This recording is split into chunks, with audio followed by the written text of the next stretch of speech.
સૌને રામ કબીર. જીતુભાઈ, આપણે શરૂ કરીએ. Jitubhai, can you give me thumbs up?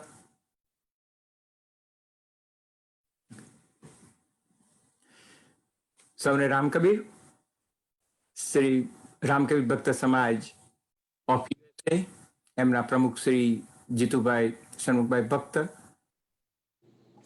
Survey trustee મંડળના ભાઈઓ બહેનો અને દરેક શાખાઓના પ્રમુખશ્રી અને એમના પર ટ્રસ્ટી ભાઈઓ બહેનો તરફથી આપ સૌનું આ ભક્ત મિલનમાં સ્વાગત કરું છું. મારું નામ રાજુભાઈ ડાયાભાઈ ભક્ત, ચિનો હિલ્સ કેલિફોર્નિયામાં રહું છું, મારા મૂળ મલેકપુરના. તો આજે આપણે એજન્ડામાં પ્રાર્થનાથી શરૂઆત કરશું. અસત્ય માહેથી પ્રાર્થના કરીશું અને સર્વ જેમાં આપણે સમયમાં કેટલા બધા ભાઈઓ બહેનો સૌને આપણે ગુમાવ્યા છે, ભક્તજનોને અને સગા ભાઈઓને, ફ્રેન્ડ સર્કલમાં પણ. તો તેને આત્માને શાંતિ મળે, તેમના કુટુંબને દુઃખ સહન કરવાની શક્તિ મળે, તેને માટે જે પીડાયેલા છે, અત્યારે દુઃખી છે, તેમના સારા થઈ જાય તેને માટે પણ, અને સમગ્ર વિશ્વ માટે આ જે કોરોના વાયરસમાંથી, મહામારીમાંથી પસાર થતા છે આપણે, તો એમાંથી જલ્દી થઈ જઈએ તેને માટે આપણે પ્રાર્થના કરીશું. ત્યારબાદ આપણે સદગુરુને યાદ કરીશું, એક કબીર સાહેબનો દોહો, અને તેનું થોડું હું તેના પર વાતચીત કરીશ. ત્યારબાદ રીટાબેન મનીષભાઈ ભક્ત, જે આપણા મહિલા શાખાના પ્રમુખ છે દેશમાં, અનેક કબીર વાણીના તંત્રી છે, એ આજના ડોક્ટર બંને વર્ષાબેન અને અલ્શેશિયા બેન એમનો પરિચય આપશે અને આજે બ્રેસ્ટ કેન્સર વિશે વાતો કરશે. આપણે ત્યારબાદ ક્વેશ્ચન આન્સર થોડો સમય રાખશું, 10 મિનિટ, અને પછી પ્રમુખ શ્રી જીતેન્દ્રભાઈ આપણને 2 શબ્દો કહેશે આભાર વિધિના. તો આપણે સૌ પ્રાર્થના કરીએ અસત્ય માહેથી, અને ત્યાર પછી તરત જ આપણે સર્વના કલ્યાણ માટે પણ પ્રાર્થના. હરિઓમ. અસત્યો માહેથી પ્રભુ પરમ સત્યે તું લઈ જા, ઊંડા અંધારેથી પ્રભુ પરમ તેજ તું લઈ જા, મહામૃત્યુમાંથી અમૃત સમીપે નાથ લઈ જા. હીણો હું છું તો તુજ દર્શના દાન દઈ જા, તુજ દર્શના દાન દઈ જા. ઓમ શાંતિ શાંતિ શાંતિ.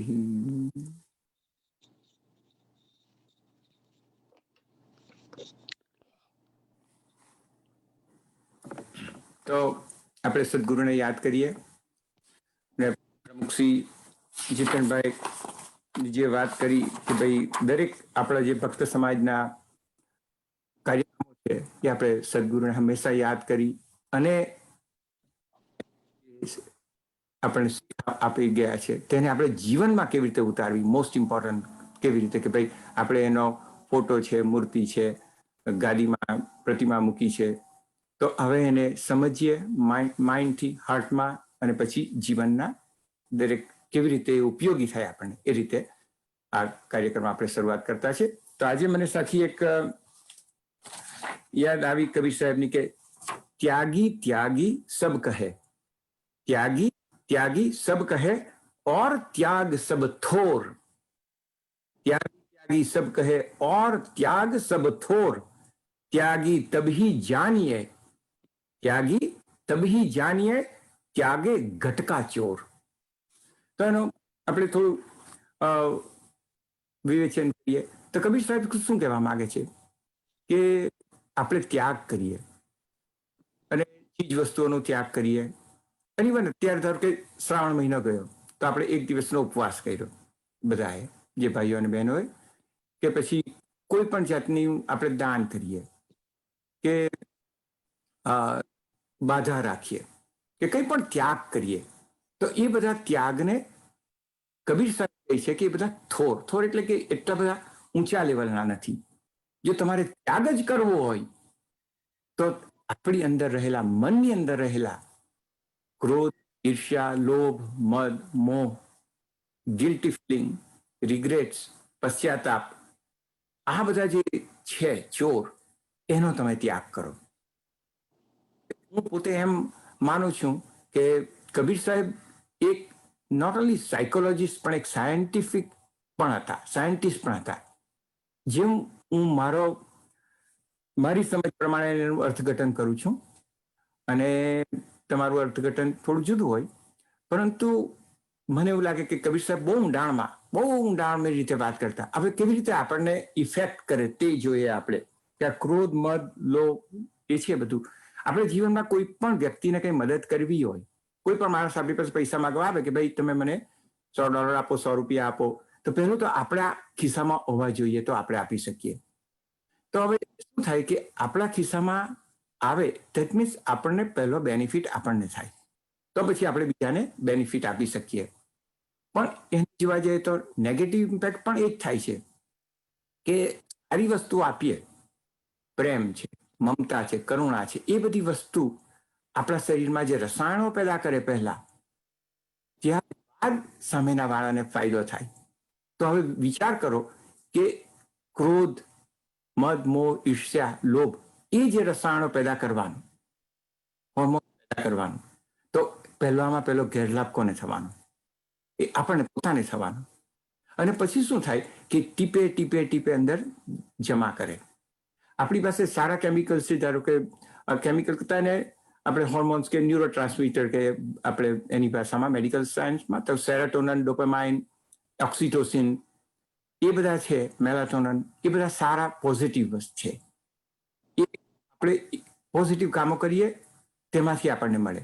પછી કોર્ટિઝોલ છે કે બીજા થોડા એવા છે કે જે આમ જરૂરી છે, પણ વધારે પડતું તમે આપણે સ્ટ્રેસફુલ સિચ્યુએશન ક્રિએટ કરી નાખીએ તેમાં વધી જાય, પછી એ નુકસાન કરે ને ટીપે ટીપે આપણી અંદર જ આવે.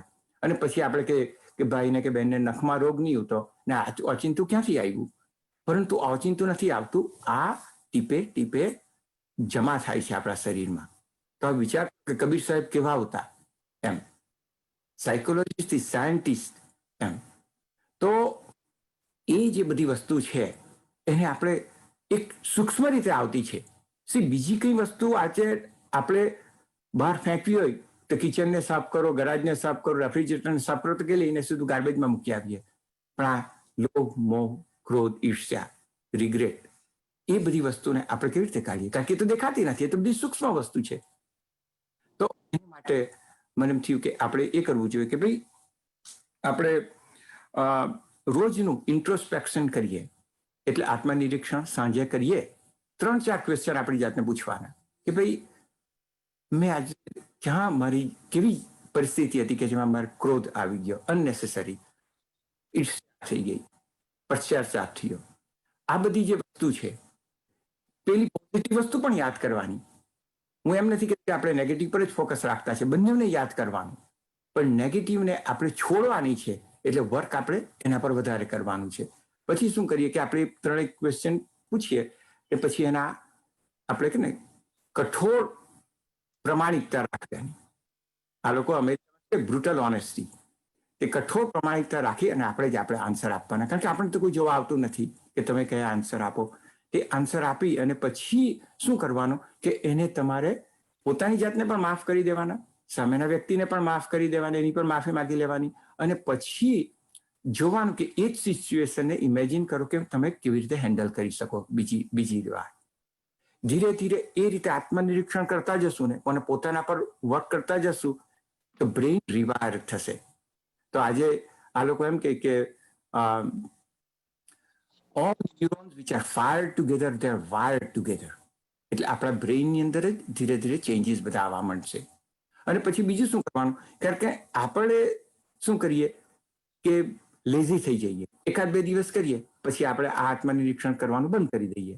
તો એને માટે શું કરવાનું કે તમારા કોઈ મિત્ર હોય જેને પણ આમાં ઇન્ટરેસ્ટ હોય, એવા કોઈ મિત્ર જેને તમારો વિશ્વાસ હોય, તેને શોધી કાઢવાનું કે ભાઈ તું મારા, અમેરિકામાં શું કહે એને એકાઉન્ટેબિલિટી પાર્ટનર કહે, કે તારે મને આપણે એકબીજાને ફોન કરીશું સર્ટન દિવસે અને પૂછવાનું કે તારે કેટલું આત્મનિરીક્ષણનું કામ આવ્યું.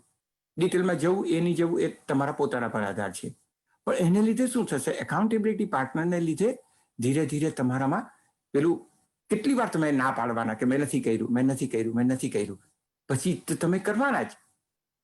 એટલે એ હેબિટ પડવા માંડે. અને જ્યારથી હેબિટ પડવા માંડે આત્મનિરીક્ષણની, ત્યારથી જ આપણા જીવનમાં આ જે બધી સૂક્ષ્મ વસ્તુઓ છે એ છૂટશે અને તમારું જીવનમાં જે રૂપાંતરણ થવાનું, જે ટ્રાન્સફોર્મેશન, એ બહુ મહત્વની વસ્તુ છે. જ્ઞાન ઇઝી છે, Google full of knowledge means information, sorry, એ બધી તમે ગમે ત્યારે લઈ શકો, 25 વિડીયો જો, પણ ટ્રાન્સફોર્મેશન નહીં આવશે ત્યાં સુધી એ નોલેજ, બીજી બધી વસ્તુઓ આપણે પુસ્તક લાવીને મૂકી રાખીએ કે ગમે તે વસ્તુ લાવીને મૂકી રાખીએ તેના જેવું છે. બસ એક સંગ્રહ, આપણી વૃત્તિ છે સંગ્રહકોની, તે રહે પણ ટ્રાન્સફોર્મેશન નહીં થાય. તો ટ્રાન્સફોર્મેશન માટે આત્મનિરીક્ષણ, એકાઉન્ટેબિલિટી પાર્ટનર અને કઠોર પ્રમાણિકતા પોતાના પર, એ આપણે રાખીશું તો ધીરે ધીરે ધીરે ધીરે આપણામાં ટ્રાન્સફોર્મેશન આવશે અને બાકીના વર્ષમાં આનંદમય જશે. અને આનંદમય જશે તો શું થાય કે પોઝિટિવ કેમિકલથી જો શરીર અંદર એ જ ઉભરાતું હોય તો પછી એને રોગ પ્રતિકારક જે શક્તિ છે આપણી એ બહુ વધી જાય. અને આપણને ખબર છે કે જેટલી આપણી ઇમ્યુનિટી વધશે તેટલી જ આપણું શરીર સ્વસ્થ રહેશે, મન સ્વસ્થ રહેશે અને આપણે જે પૃથ્વી પરની આ મુસાફરી છે એક આનંદમય રહેશે. તો સૌને રામ કબીર, આ કબીર સાહેબનો સમજ છે. હવે આગળ હું શ્રીમતી રીટાબેનને વિનંતી કરું કે એ અનમ્યુટ કરી અને પરિચય આપે ડોક્ટર. સૌને રામ કબીર પ્રણામ. ખૂબ સરસ સમજાવ્યું રાજુ મામા તમે. આપણે સૌ જીવનમાં આત્મનિરીક્ષણ શરૂ કરીએ અને આપણા આત્મા અને પરમાત્મા સાથે મેળવવાનો એક રસ્તો બનાવીએ એવી પ્રાર્થના સૌને કરું છું. શ્રી રામ કબીર ભક્ત સમાજ ઓફ USA, આ એક ખૂબ જ યુનિક પ્રયાસ કોરોના એટલે કે COVID-19 ના સમયકાળ દરમિયાન સમાજ પરિવારોને જોડવા માટે થઈ રહ્યો છે. ખૂબ જ અનોખી પહેલ કહેવાય. સૌ પ્રથમ તો સૌને અભિનંદન અને ધન્યવાદ આપું છું. આજે સ્ત્રી, અમેરિકાની વાત કરીએ તો સમગ્ર દિવસ દરમિયાન પોતાના ઘરનું, મોટલનું બધા જ કામમાં વ્યસ્ત હોય છે અને પોતાની હેલ્થની, પોતાની કાળજી રાખવાનું ચૂકી જાય છે.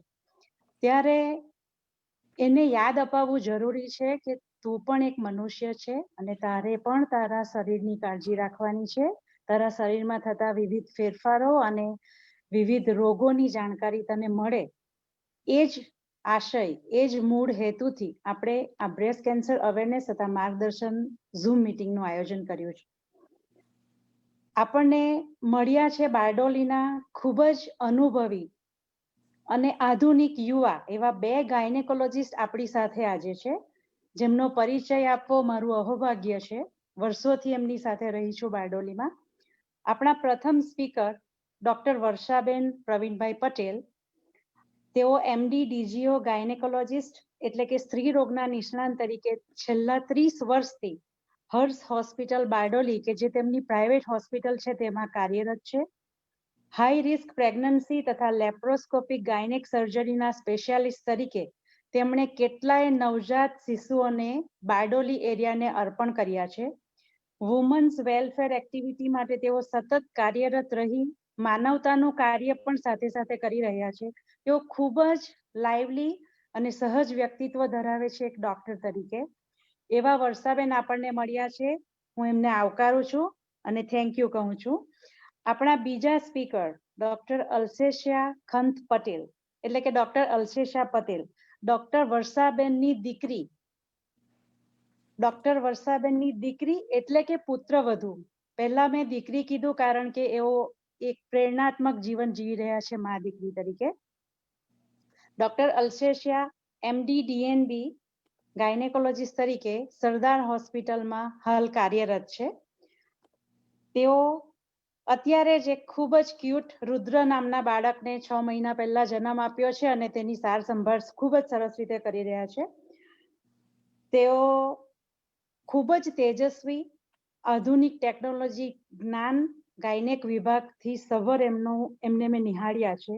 આધુનિક લેપ્રોસ્કોપિક સર્જરી અને હાઈ રિસ્ક પ્રેગ્નન્સીના તેઓ પણ સ્પેશિયાલિસ્ટ છે. ઇનફર્ટિલિટી, વુમન્સ હેલ્થ એજ્યુકેશન અને એની અવેરનેસ એટલે કે જાગૃતતા માટે તેઓ ભવિષ્યમાં કામ કરવા માંગે છે. સાસુ વહુની આ જોડી એક મા દીકરીનો સાક્ષાત્કાર તરીકે આપણા સમાજ માટે પ્રેરક છે, એટલા માટે આ વાતનું મેં મેન્શન કર્યું છે. તો ચાલો આપણે સૌ આ બંને જ્ઞાની ગાયનેકોલોજીસ્ટ, એક પાસે અનુભવ છે અને એક પાસે આધુનિક જ્ઞાન અને અનુભવ પણ છે, એ બંને ગાયનેકોલોજીસ્ટને સાંભળીએ. સૌ એમને આવકારીએ. ડોક્ટર વર્ષાબેન પ્રવીણભાઈ પટેલ અને ડોક્ટર અલ્શેશા હર્ષ પટેલ, આપને ઇન્વાઇટ કરું છું. અમને બ્રેસ્ટ કેન્સર અવેરનેસ વિશે માહિતી આપો, માર્ગદર્શન આપો અને અમારા સમાજની બહેનોને કોઈ ક્વેશ્ચન હોય તો એના જવાબ તમે આપો. Thank you for joining. વર્ષાબેન, અલ્શેશા, welcome. Thank you. You can start now. Thank you રીટાબેન. હા, નમસ્કાર સૌને અમારા રામ કબીર.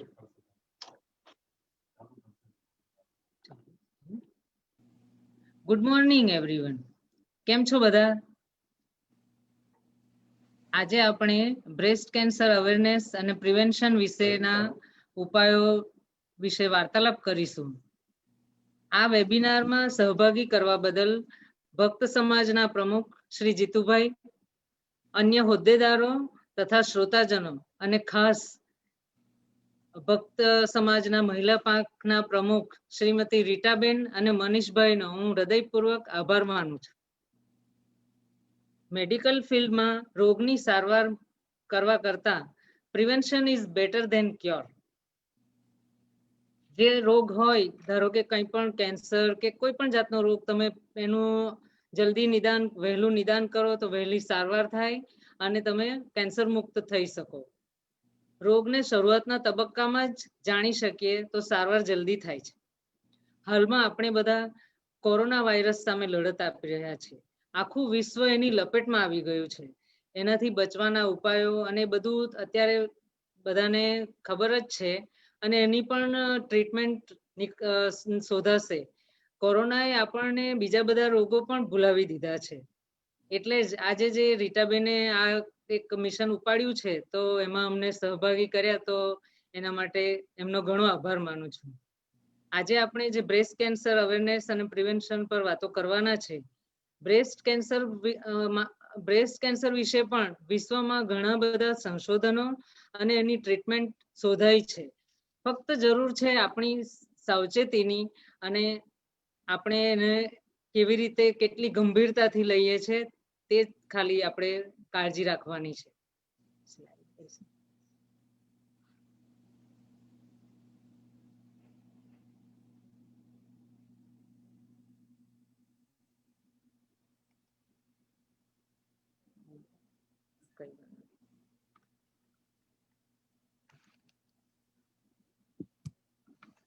બ્રેસ્ટ કેન્સર એવું છે કે બંનેમાં થઈ શકે, મેલ ફિમેલ, પણ ફિમેલમાં એ વધારે કોમન છે અને એના માટે જ આના સ્ત્રીઓ માટેની આ જાગૃતિ માટેનું આ અભિયાન આપણે ચાલુ રાખવું પડશે. ભવિષ્યમાં પણ આ વિષય એક તાતો વિષય છે કે જે આપણે એની ચર્ચા ગમે ત્યારે પણ કરી શકીએ. આ પિંક કલરનો જે આપ લોગો જોઈ રહ્યા છો, સિમ્બોલ, એ બ્રેસ્ટ કેન્સર અવેરનેસ અને પ્રિવેન્શનનો છે. તો ચાલો આપણે બધા પણ આ અભિયાનમાં જોડાઈએ અને કેન્સર મુક્ત થઈએ.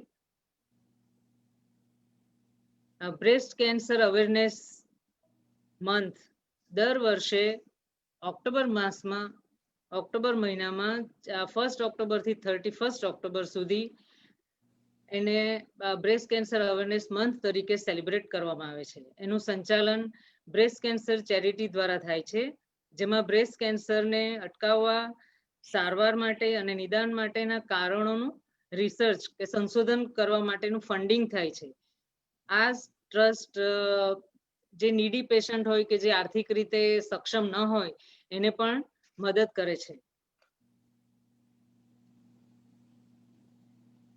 દીકરી સપનાની પાંખો લઈને આવે છે. એના જીવનકાળ દરમિયાન એ દીકરી, બહેન, પત્ની અને માતા તરીકે વિવિધ સ્વરૂપોમાંથી પસાર થાય છે.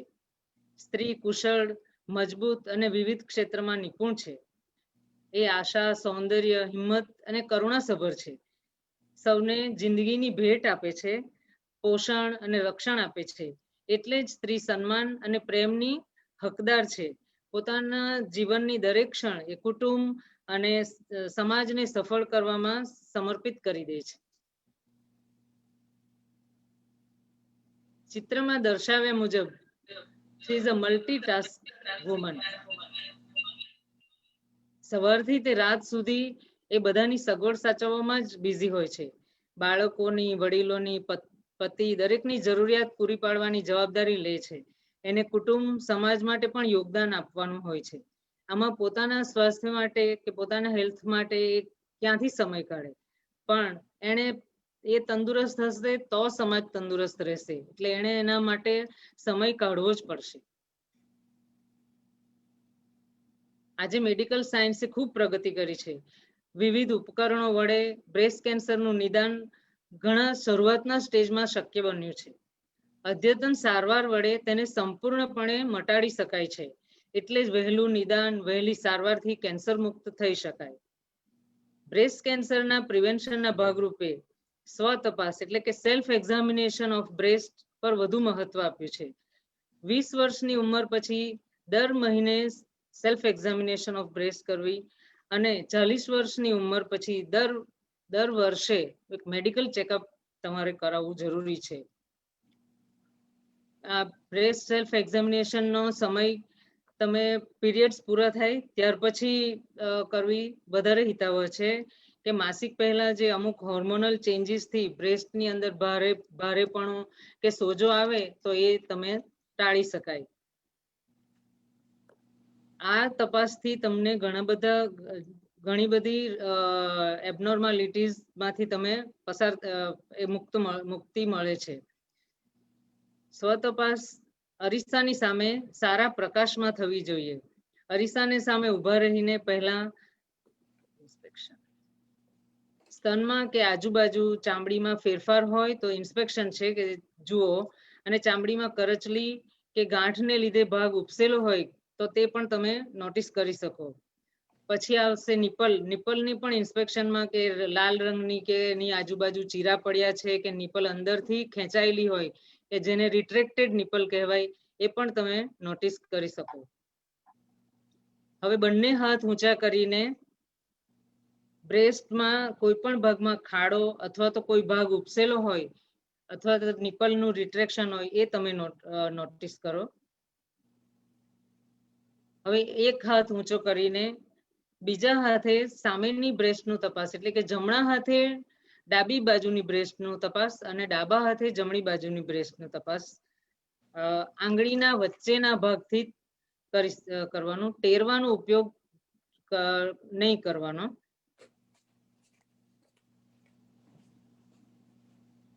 ચિત્રમાં જણાવ્યા મુજબ એને આંગળીના જે વચ્ચેનો ભાગ હોય તેનાથી તપાસ કરવી, ટેરવાથી તપાસ કરવી નહીં. અને હાથને વર્તુળાકારે ફેરવતા જઈને સામાન્ય દબાણ આપીને તપાસ પૂરી કરવી, જેથી ગાંઠ કે એવું કંઈ પણ હોય તો એ તમે પાલ્પેટ કરી શકો. ઘણી વખત લખોટી જેવી ગાંઠ અંદર હોય અને એ આપણા હાથમાં આવતી ન હોય, જે સરકતી ગાંઠ કહેવાય, તો એ પણ તમે આ રીતે તપાસ કરો તો તમે જાણી શકો છો. બ્રેસ્ટનો ભાગ બગલ સુધી હોય છે, ફેલાયેલો હોવાથી બગલની પણ તપાસ તમારે કરવી કે જેમાં ગાંઠ અથવા સોજો હોય તો તે તમે જાણી શકો. નિપલની તપાસ માટે 2 આંગળીથી દબાણ આપીને તમે એમાંથી ડિસ્ચાર્જ કેવું કંઈ આવે તો તે તમે જોઈ શકો. એ ક્લિયર ડિસ્ચાર્જ હોય અને 1-2 મિનિટ માટે કે 1-2 સેકન્ડ માટે થોડોક જ આવતો હોય તો એ નોર્મલ ગણાય. પણ વધુ પડતું પ્રવાહી લાલ રંગનું કે કોઈ બીજા પણ કલરનું હોય તો એના માટે તમારે મેડિકલ તપાસ કરાવવી જરૂરી છે. આ રીતે બંને બ્રેસ્ટની તપાસ તમે બે હાથેથી સામસામેની બ્રેસ્ટનું એક્ઝામિનેશન પૂરું કરી શકો. હવે કેન્સરની જે ગાંઠ હોય છે તો એમાં ઘણી વખત દુખાવો થતો નથી.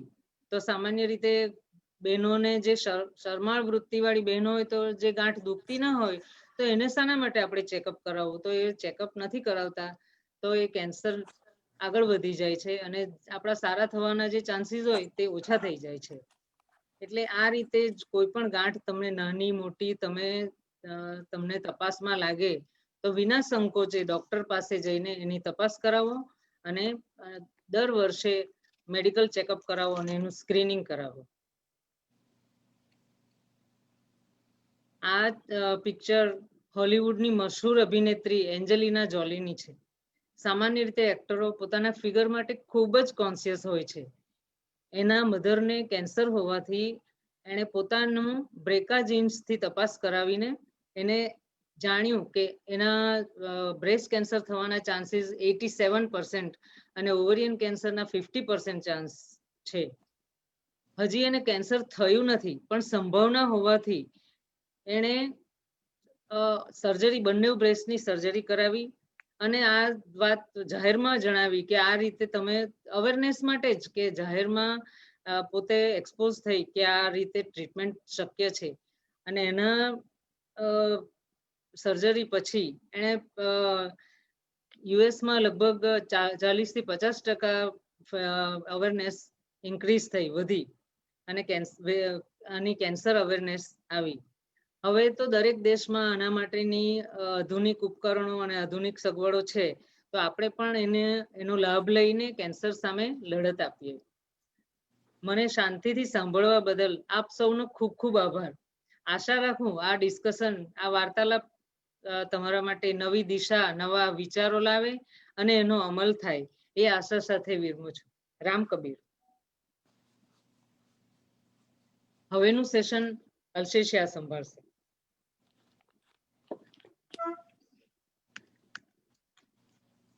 Hello everyone, Ram Kabir. જેમ કે રીટાબેને કીધું અને મારી મધર ઇન લો વર્ષા મમ્મીએ કીધું કે ફિમેલ હંમેશા મલ્ટીટાસ્ક કરે અને હંમેશા પોતાની લાઈફમાં પ્રાયોરિટાઇઝ કરે. એ હંમેશા પહેલું ઇમ્પોર્ટન્સ બીજાને આપે. મારા છોકરાઓની એક્ઝામ છે, મારા હસબન્ડનો અત્યારે સિઝન છે, મોટલ બિઝનેસમાં અત્યારે બિઝી છીએ. આ બધું કરવું જરૂરી છે. It is necessary. કેમ કે female is the backbone of family. એનો મતલબ કે એના ઉપર આખું ફેમિલી ટકેલું છે, એની આજુબાજુ બધું ટકેલું છે. એને સ્ટ્રોંગ રહેવું જરૂરી છે. પણ જેમ કે આપને ખબર છે કે લાઈફ સ્ટેજીસમાં નહીં આવે. સ્ટેજીસમાં લાઈફ નહીં આવે એનો મતલબ એવું નથી કે આ 3 વર્ષ છોકરાઓની એક્ઝામ છે એટલે હું મારું ધ્યાન નહીં આપું ને બીજું ધ્યાન નહીં આપું તો ચાલશે. પછી ચાલો હવે મારા હસબન્ડને નવું બિઝનેસ સ્ટાર્ટ કર્યું છે કે જોબમાં પ્રમોશન આવતું છે એટલે 2 વર્ષ એમાં હું બિઝી થઈ જાઉં ને મારું ધ્યાન નહીં આપું તો ચાલશે. એવું નહીં ચાલે. Life doesn't come in stages. બધું સાથે જ આવે એટલે ફિમેલે પોતાનું ધ્યાન બી બધાની સાથે જ રાખવું પડે. અને ધ્યાન રાખવા માટે તમને અવેરનેસ હોવી જોઈએ, એજ્યુકેશન હોવું જોઈએ. આના માટે જ રીટા આંટીએ આ પ્રોગ્રામ રાખ્યો છે કે એ જેટલા બને એટલા તમારા સમાજમાં અને જનરલી ફિમેલને બધી અવેરનેસ પ્રોવાઈડ કરે તાકી એ પોતાનું ધ્યાન ફ્યુચરમાં રાખી શકે. Education is backbone of everything. તમને ખબર હશે તો તમે ધ્યાન રાખી શકશો. આ આપણે ધ્યાનમાં રાખીને હું આગળ હવે બ્રેસ્ટ કેન્સર શું છે, કેવી રીતે થાય, કેવી રીતે એના ચાન્સીસ ઓછા કરવા અને આગળ પ્રિવેન્શન માટે શું કરવું તે આપણે હવે ડિસ્કસ કરશું. Breast cancer is one of the most common cancer in female. આખી દુનિયામાં બ્રેસ્ટ કેન્સર બહુ કોમન છે અને યુએસમાં તો ફિમેલમાં થતા કેન્સરમાં નંબર 1 છે. એન્યુઅલી 32% જે કેન્સર થાય તે બ્રેસ્ટ કેન્સર હોય. એટલે આપણે એમ સમજી લઈએ કે 1/3 કેન્સર, હર ત્રીજા માણસને બ્રેસ્ટ કેન્સર હોવાનું છે, હર ત્રીજી ફિમેલને. એન્યુઅલી એના કેસ ઓલમોસ્ટ 3.5 લાખ જેટલા થયા છે 2019માં. અને સાથે સાથે વાર્ષિક એનાથી 40 થી 50 હજાર લોકોની ડેથ થતી છે. આ યુએસ ના ફિગર્સ છે જે અમેરિકન કેન્સર સોસાયટીએ બહાર પાડેલા છે. એટલે કેટલું ઇમ્પોર્ટન્ટ છે તે તમને આનાથી ખબર પડે. હવે કેન્સર શું છે? બોડીમાં નોર્મલ સેલ્સ હોય અને અબનોર્મલ સેલ્સ હોય. બોડીનું નોર્મલ કામ એ છે કે અબનોર્મલ સેલ્સને મારી નાખવા. પણ જો અબનોર્મલ સેલ્સ એક્ટિવ થઈ જાય અને પોતાની જાતે જ વૈધા કરે તો એક ગાંઠ જેવું બનાવે જેને ટ્યુમર કહેવાય. ટ્યુમર એ ઇનિશિયલ પાર્ટ છે. ટ્યુમર બની શકે કે બિનાઇન હોય, કે એક સ્ટેજે અટકી જાય ને આગળ નહીં ફેલાય, અને બની શકે કે વધારે ગ્રોથ કરે અને આગળ ફેલાઈ જાય. હવે જેમ કે મેં કીધું એમ, every 1 out of 8 women is diagnosed with breast cancer in USA. એટલે આ ધ્યાનમાં રાખીને હું જનરલી બ્રેસ્ટ ની એનાટમી સમજાવું છું. એનાટમી એટલે બ્રેસ્ટ કેવી રીતે બનેલી છે તે. બ્રેસ્ટમાં ડક્સ હોય, એક બ્રેસ્ટમાં 15 થી લઈને 20 જેટલા લોબ્યુલ્સ હોય. લોબ્યુલ્સ એટલે એમ કે સેક જેવી વસ્તુ હોય, એમાંથી ડક્સ આવે. એ ડક્સ બહાર નિપ્પલની સાઈડ પર ખુલે, જ્યાંથી ડિસ્ચાર્જ આવે. હવે એબનોર્મલ સેલ્સ ગમે ત્યાં ગ્રો થઈ શકે. એ લોબ્યુલ્સમાં ગ્રો થઈ શકે, ડક્ટમાં ગ્રો થઈ શકે, અને આજુબાજુના એરિયામાં બી ગ્રો થઈ શકે. એનાટમીમાં ડિટેલમાં નથી જતી, આપણે મેઇન વસ્તુ પર આવીએ. હવે આપણું કામ એ છે કે જાણવું છે કે કઈ વસ્તુથી બ્રેસ્ટ કેન્સર વધારે થાય છે. રિસ્ક ફેક્ટર કહેવાય એને. હવે રિસ્ક ફેક્ટર બે જાતના હોય, જે આપણે કંટ્રોલ કરી શકીએ ને જે આપણે કંટ્રોલ નહીં કરી શકીએ. કંટ્રોલ નહીં કરી શકીએ જેના રિસ્ક ફેક્ટર છે આપણી એજ. એ તો ટાઈમ સાથે વધવાની જ છે, તમે નહીં કંટ્રોલ કરી શકો. તમારું જેન્ડર, મેલ કે ફિમેલ, એ તમે જન્મથી જ છો. તમારી રેસ એટલે તમારું કે તમે કઈ જાતિના છો, અને તમારું જીનેટિક્સ જે તમને તમારા મા બાપથી કે તમારા પૂર્વજોથી વારસામાં મળ્યું હોય, આ તમારા હાથમાં નથી. તમારા હાથમાં શું છે? તમારી લાઈફસ્ટાઈલ, તમારી ફૂડ હેબિટ, તમારી એક્સરસાઇઝ હેબિટ, તમે સ્મોકિંગ કરતા હો કે તમે ડ્રિંકિંગ કરતા હો કે તમે ઓવરવેટ હો, એ બધું તમારા હાથમાં છે. હવે એવરેજ રિસ્ક જે બ્રેસ્ટ કેન્સરનું છે એજ સાથે વધે. જે મેક્સિમમ બ્રેસ્ટ કેન્સર થાય તે 60 years થી 70 years ની આજુબાજુ થાય, જ્યારે હર એક માણસને 30 માંથી એક માણસને કેન્સર જેવું થાય રફલી. એટલે જેમ જેમ એજ વધે તેમ બ્રેસ્ટ કેન્સરના ચાન્સીસ વધે. પણ જ્યારે તમને બ્રેસ્ટ કેન્સર 60 પર થાય, પણ એના સાઇન એન્ડ સિમ્પટમ્સ તમને 40-50 ની આજુબાજુ ખબર પડવા માંડે. એટલે ટાઈમ એ છે કે 40-50 તમે અવેર થાવ અને તમે breast screening, breast self examination કરો, તો તમે 60 ની પહેલા જ એને શોધી શકશો અને ત્યાં જ એને સ્ટોપ કરી શકશો. એકવાર તમને 60-70 પર કેન્સર આવી ગયું પછી એ સ્ટેજ જતો રહ્યું, પછી તો તમારે ટ્રીટમેન્ટ જ કરવી પડશે, એની સિવિયર ટ્રીટમેન્ટ જે આવે કેન્સરની. બીજી વસ્તુ છે જે રિસ્ક ફેક્ટર છે, રેસ ને એથનિસિટી. યુએસ ના ફિગર પ્રમાણે સૌથી કોમન બ્રેસ્ટ કેન્સર વ્હાઇટ પીપલમાં થાય, એના પછી આફ્રિકન અમેરિકનમાં, એના પછી એશિયન અમેરિકનમાં, અને ઓલમોસ્ટ લાસ્ટ આવે આપણે ઇન્ડિયન અમેરિકન્સ. એટલે ઓલરેડી આપણું જીનેટિક્સ બ્રેસ્ટ કેન્સર માટે એટલું બધું સસેપ્ટેબલ નથી. ઓછા ચાન્સીસ છે આપને વ્હાઇટ પીપલના કમ્પેરમાં. ફેમિલી હિસ્ટ્રી, જો તમારા ફર્સ્ટ ડિગ્રી રિલેટિવ એટલે કે તમારી મધર, તમારી સિસ્ટર કે તમારી ડોટર એને બ્રેસ્ટ કેન્સર થયું હોય તો તમને ડબલ રિસ્ક છે બ્રેસ્ટ કેન્સર થવાનું. અને જો તમને પહેલા પાસ્ટમાં બ્રેસ્ટ કેન્સર થયું હોય તો તમારું રિસ્ક 3 to 4 times વધારે ઇન્ક્રીઝ થઈ જતું છે. જીનેટિક્સ, જેમ કે ખબર પડી એમ આપણે એન્જલિના જોલીની વાત કરી તેમ, એ જે જીનેટિક્સ હતું તે BRCA1 ને BRCA2 ની વાત થતી હતી, BRCA1 BRCA2. એ જ્યારે જીનેટિક્સ હોય તો બ્રેસ્ટ કેન્સરના ચાન્સીસ નોટ ઓનલી પર્સન્ટેજમાં વધે પણ એજમાં બી વધે. જેમ કે લખેલું છે જનરલ પોપ્યુલેશનમાં બ્રેસ્ટ કેન્સર 60 વર્ષની આજુબાજુ થાય, અને જનરલ પોપ્યુલેશન એટલે જનરલ આપણે ફિમેલને લઈએ તો 10 થી 12% લોકોને કેન્સર થવાના ચાન્સ રહે. પણ જે લોકોની ફેમિલી હિસ્ટ્રી હોય અને આ જીન્સ પોઝિટિવ હોય તે લોકોને 60 થી 70% સુધી ચાન્સ રહે છે, અને એ લોકોને 40 થી 50 વર્ષની અંદર થાય છે. એટલે હજી તો એ લોકો બહુ યંગ હોય, લાઈફ આખી બાકી હોય અને આ થઈ જાય છે.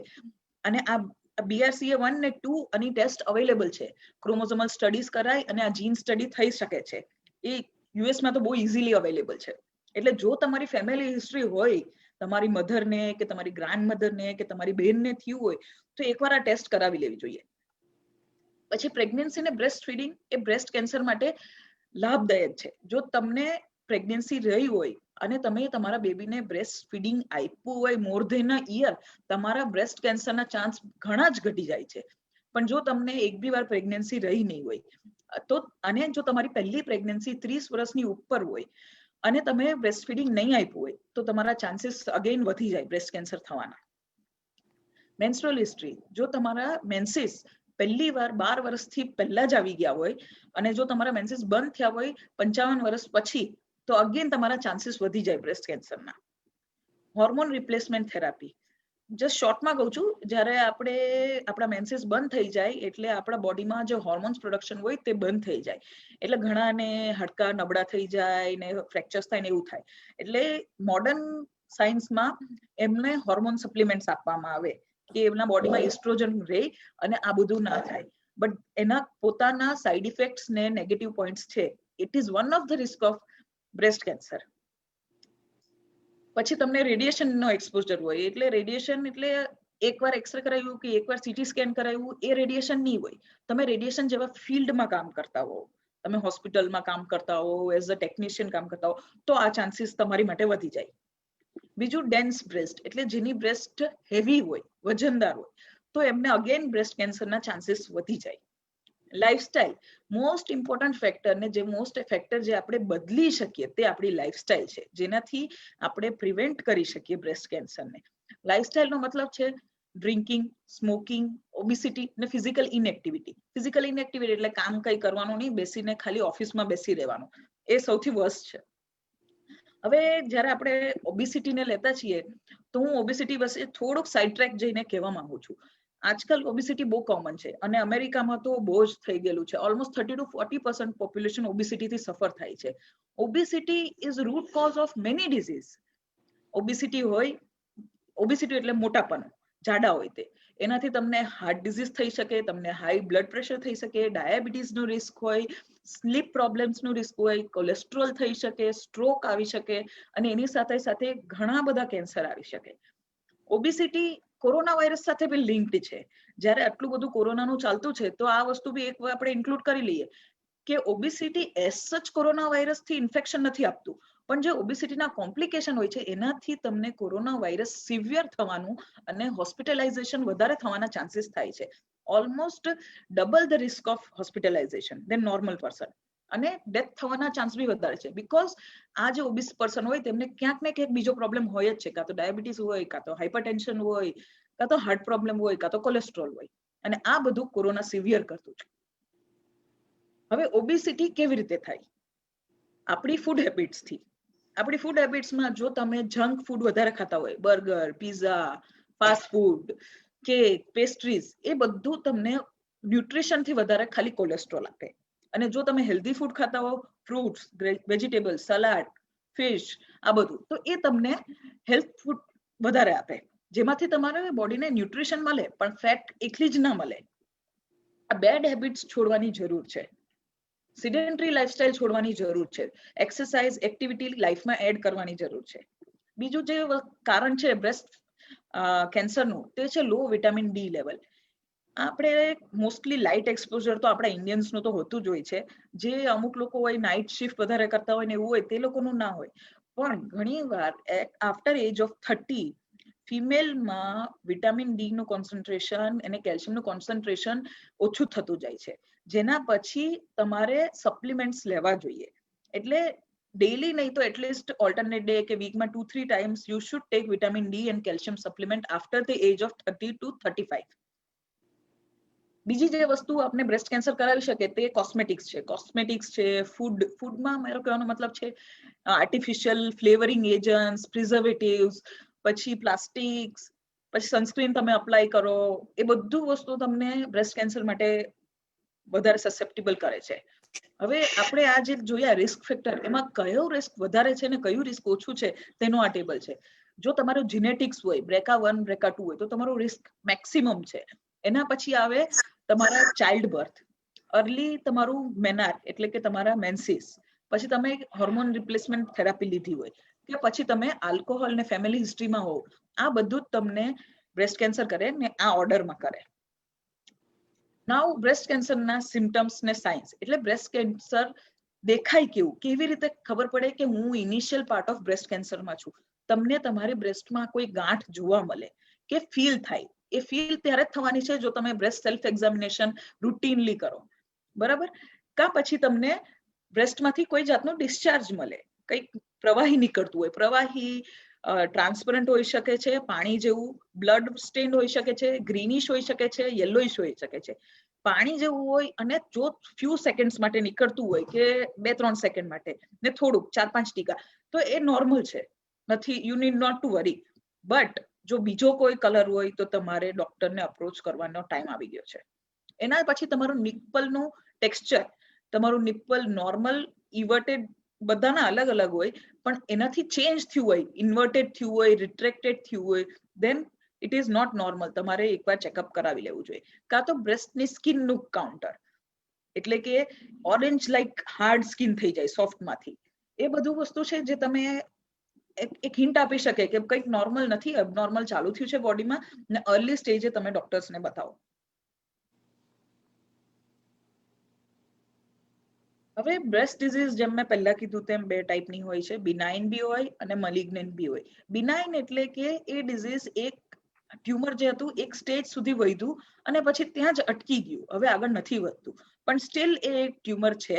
આજે કદાચ નથી વધતું, પણ 10 વર્ષ પછી બી વધી શકે છે. એ વસ્તુને આપણે બિનાઇન કહીએ. બિનાઇન સિસ્ટની ફોર્મમાં હોઈ શકે, ગાંઠ સોલિડ જેવી હોઈ શકે, ફાઇબ્રોએડિનોમા, એ કોઈ જાતનું એબ્સેસ બી હોઈ શકે, પેપિલોમા હોઈ શકે, કોઈ સ્કાર હોય તે બી તમને ગાંઠ જેવું ફીલ થાય, અને ફેટ નેક્રોસિસ જેવી વસ્તુઓ બી હોય છે.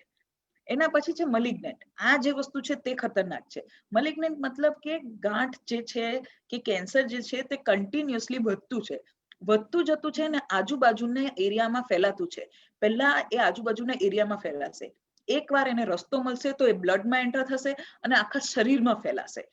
આ હવે એકવાર શરીરમાં ફેલાય એટલે એ લેટ સ્ટેજમાં કહેવાય સામાન્ય શબ્દોમાં. That is risky. પછી તમારા ચાન્સીસ ઓફ સર્વાઈવલ ઓછા થતા જાય. એટલે early diagnosis is more important. જ્યારે એ એક જગ્યાએ લોકલાઇઝ છે અને આજુબાજુ જ ફેલાયેલું છે, ત્યારે તમે એની ટ્રીટમેન્ટ કે સર્જરી કરાવી શકો અને તમારી લાઈફ એક્સપેક્ટન્સી પર બહુ ફેર નહીં પડે. પણ એકવાર ફેલાઈ ગયું પછી એ મલ્ટિપલ જગ્યાએ સ્પ્રેડ થશે અને ત્યાં ને ત્યાં નવી નવી ગાંઠો બનાવશે. પછી એની ટ્રીટમેન્ટ ઇઝ ડિફિકલ્ટ. એટલે મેલિગ્નન્ટ જે છે તે ડક્ટમાંથી થાય તો ડક્ટલ કહેવાય, લોબમાંથી થાય લોબર કહેવાય. આ બધા એના ટાઈપ્સ છે જે ડિટેલમાં ડોક્ટરો વધારે જાણે તો સારું છે. આપણે નોર્મલ વાત કરીએ. હવે આપણે પ્રિવેન્શન કેવી રીતે કરવું? જેમ કે આપણે વાત કરી તેમ prevention is better than cure. કોઈ બી વસ્તુમાં prevention is better than cure. આપણે રિસ્ક ફેક્ટરની વાત કરી. અમુક રિસ્ક ફેક્ટર એવા હતા જે આપણે કંટ્રોલ કરી શકતા હતા, અમુક એવા હતા જે કંટ્રોલ નહીં કરી શકતા હતા. નહીં કરી શકતા હતા એમનું લિસ્ટ છે આપણું એજ, આપણું જેન્ડર, આપણું ફેમિલી, આપણો હોર્મોન્સ, આપણું જીનેટિક્સ. જે તમારા હાથમાં નથી, તમે એને નહીં કંટ્રોલ કરી શકો. તમારે જે કંટ્રોલ કરવાનું છે તે બીજા રિસ્ક ફેક્ટર છે, જેમાં તમારે એક હેલ્ધી ડાયટ મેન્ટેન કરવાની છે. તમારું વેટ આઈડિયલ હોવું જોઈએ, તમારી ફિઝિકલ એક્ટિવિટી હોવી જોઈએ. ઘણા બધા એવા હોય કે ગમે તેટલું ખાય તો એ લોકોનું વજન નહીં વધે. એ લોકો એમ વિચારે કે મારે એક્ટિવિટી કરવાની શું જરૂર છે. નહીં, તમારું વજન નથી વધતું એનો મતલબ કે તમારા બોડીમાં ફેટ ડિપોઝિશન નથી થતું, પણ તમારા બોડીના સ્ટ્રેસ લેવલ્સ, તમારા એન્ડોર્ફિન્સ, એ બધું તો વધતું જ છે. એના લીધે you are still the chance for breast cancer. પછી તમે જો આલ્કોહોલ કન્ઝ્યુમ કરતા હોય તો તમારે એને ઓછું કરી દેવું જોઈએ. સ્મોકિંગ તો સ્ટોપ જ કરી દેવું જોઈએ. અને આ બધા સાથે સાથે પોતે આ વસ્તુની અવેરનેસ રાખવી જોઈએ અને તમારા રિલેટિવ્સ, તમારા ફ્રેન્ડ્સ, તમારી ડોટર, તમારા મધર, આ બધાને બી અવેરનેસ કરાવવી જોઈએ. આને કહેવાય health promotion. So achieve and maintain a healthy body, that should be goal. Maintain low fat diet. Fat ઓછી હોવી જોઈએ, ખાવામાં તેલ ઓછું નાખવાનું. આપણે ઘણીવાર એવી બિલીવ હોય કે ખાવાનું તો ટેસ્ટી બનશે જો આપણે તેલ વધારે નાખશું, તળેલું ખાશું, આ તે. હા, નો ડાઉટ આપણે ક્યારેક તો એ ટેસ્ટી ખાવું જ છે, પણ નોટ એવરી ડે. તમારી લાઈફસ્ટાઈલ તમારી એક્ટિવિટી પ્રમાણે હોવી જોઈએ. જો તમે સિડેન્ટરી લાઈફસ્ટાઈલ જીવતા છો તો તમારું ફેટ, કોલેસ્ટ્રોલ, ઘી, તેલ, તળેલું એ બધું ઓછું હોવું જોઈએ. જો તમે ખૂબ જ વર્ક કરતા છો તો પછી તમારે એ બધી વસ્તુનું એટલું ધ્યાન સ્ટ્રિક્ટ રહેવાનું જરૂર નથી. આલ્કોહોલ તમારે ઓછો કરી દેવું જોઈએ, દિવસનું 1 પેક મેક્સિમમ. અને વિટામિન ડી ને કેલ્શિયમની સપ્લિમેન્ટ ફિમેલે લેવી જોઈએ. હવે નવી ટેકનોલોજીસ આવી ગઈ છે જેમાંથી આપણે નોર્મલ બ્રેસ્ટ કેન્સર થાય એના આપને હાથથી ખબર પડે એના 2 વર્ષ પહેલા આપણે એને ડાયગ્નોસ કરી શકીએ છીએ. જે આપણે એક આઈ બ્રેસ્ટ એક્ઝામ મશીનથી અમે કરેલું, જે ઇન્ડિયામાં કેમ્પ કરેલો ને ત્યારે એ મશીન યુઝ કરવામાં આવેલું. નોર્મલી બ્રેસ્ટ કેન્સરના ડેથ રેટ જે 1985માં હતા ને તે 32 પર 1 લાખ હતા ને હવે ઘણા ઓછા થઈ ગયા છે, જેમ કે 21. એટલે આ બધું ફિમેલની અવેરનેસને લીધે થયેલું છે. હવે અર્લી ડિટેક્શન કેવી રીતે કરવું અને શું ક્રાઇટેરિયા છે? બ્રેસ્ટ સેલ્ફ એક્ઝામિનેશન તમે 20 વર્ષ પછી એવરી મંથલી કરવું જોઈએ. એવરી મંથલી તમારા મેન્સિસ પતે પછી તમારે સેલ્ફ એક્ઝામિનેશન કરવું જોઈએ. કેવી રીતે કરવું તે આગળ કીધેલું જ છે, અને છતાં બી તમને ડાઉટ હોય તો તમને યુટ્યુબ કે ગૂગલ પર ગમે ત્યાં વિડીયોઝ આરામથી મળી જશે. પણ ક્યારે ચાલુ કરવું જોઈએ? 20 યર્સે. પછી હોસ્પિટલમાં એટલે clinical breast examination every 3 yearly કરવું જોઈએ, 20 થી 40 વર્ષે. અને 40 વર્ષ પછી એવરી યરલી, એટલે એવરી યરલી ડોક્ટર સાથે મોસ્ટલી ઘણા બધા એવા હોય હેલ્થ ઇન્સ્યોરન્સમાં એવરી યરલી ચેકઅપ કરાવી જ લેતા હોય છે. Mammography every yearly after 40 years. આ ઇમ્પોર્ટન્ટ છે. હવે સ્ક્રીનિંગ માટે આપણે એકવાર એન્યુઅલી જતા જ છીએ. હવે સ્ક્રીનિંગ કેવી રીતે થતું છે? ડોક્ટર તમને ચેકઅપ કરશે, એના સાથે યુએસજી કરશે એટલે સોનોગ્રાફી કરાવશે, કાં તો મેમોગ્રાફી કરાવશે. જો તમે 40 વર્ષની ઉપર હોવ તો મેમોગ્રાફી તમારી માટે વધારે સારી છે. જો તમે 40 વર્ષની નીચે હોવ તો સોનોગ્રાફી વધારે સારી છે. કોઈ સ્ટ્રિક્ટ ક્રાઇટેરિયા નથી, તમને બંનેમાંથી કોઈ બી વસ્તુ ચાલે. પણ તમારે સ્ક્રીનિંગ ત્યારે ચાલુ કરવી જોઈએ કે તમારા ફેમિલીમાં એક કોઈ બી માણસને જો બ્રેસ્ટ કેન્સર થયું હોય તો એના 10 વર્ષ પહેલા, ફોર એક્ઝામ્પલ કે તમારે કોઈ ફેમિલી મેમ્બર હોય, બેન હોય, તેને 35 યર્સે થયું તો તમારે 25 યર્સે ચાલુ કરી દેવું જોઈએ. તો જ તમને અર્લી ડિટેક્ટ થશે અને તમને વહેલું ખબર પડીને વહેલી ટ્રીટમેન્ટ મળશે. બ્રેસ્ટ કેન્સર મેલમાં બી થાય છે, અને મેલમાં ભલે પર્સન્ટેજ ઓછા હોય પણ રિસ્ક વધારે છે. એ લોકોને જ્યારે થાય ત્યારે ફિમેલ કરતા સિવિયર થાય છે.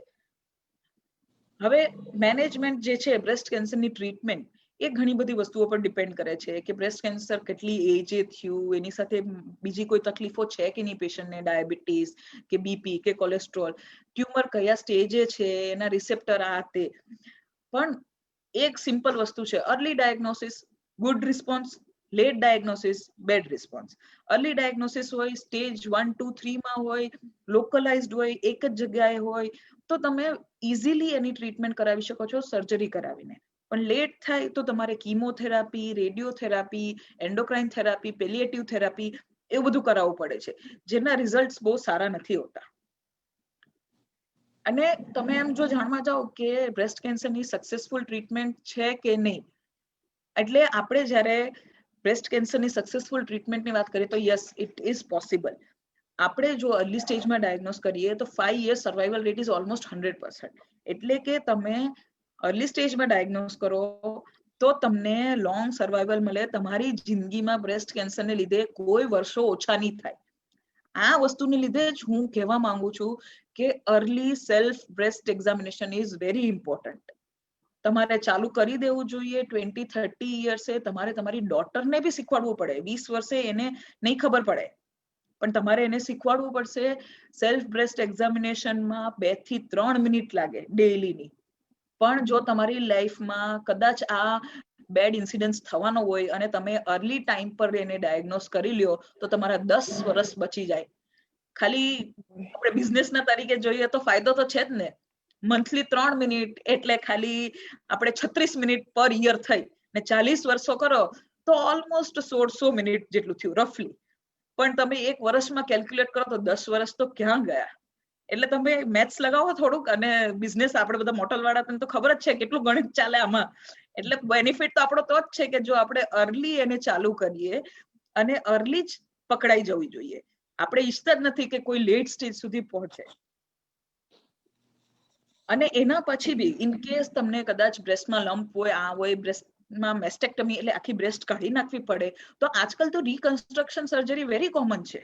જે એન્જલિના જોલીએ કરાવેલું છે દેટ ઇઝ રિકન્સ્ટ્રક્શન સર્જરી. એણે એની બ્રેસ્ટ કઢાવી નાખી પછી કરાવો. એટલે જો કોઈ ફિમેલને કોસ્મેટિકલી ભય હોય તો હવે બીવાની જરૂર નથી. હવે આ બહુ કોમન છે અને મોસ્ટ ઓફ કેન્સર સ્પેશિયાલિસ્ટ આ વસ્તુમાં એકદમ નિષ્ણાંત છે.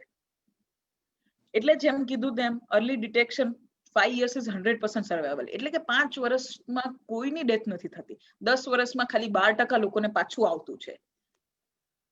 એટલે આ સાથે હું ખાલી એટલું કન્ક્લુડ કરવા માંગુ છું કે જે રિસ્ક ફેક્ટર્સ આપણે ડિસ્કસ કર્યા એમાં જે આપણે અવોઇડેબલ રિસ્ક ફેક્ટર્સ છે તેના પર ધ્યાન રાખીએ, બ્રેસ્ટ સેલ્ફ એક્ઝામિનેશન કરીએ અને આપણી જિંદગીને આપણા હાથમાં રાખીએ.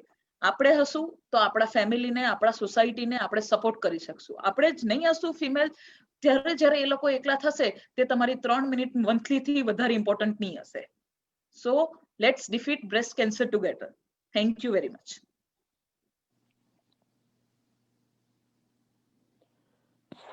Thank you, both of you. Are there any questions for doctors? You guys can ask on chat, or we can unmute you and you can ask them directly. So please feel free to ask questions.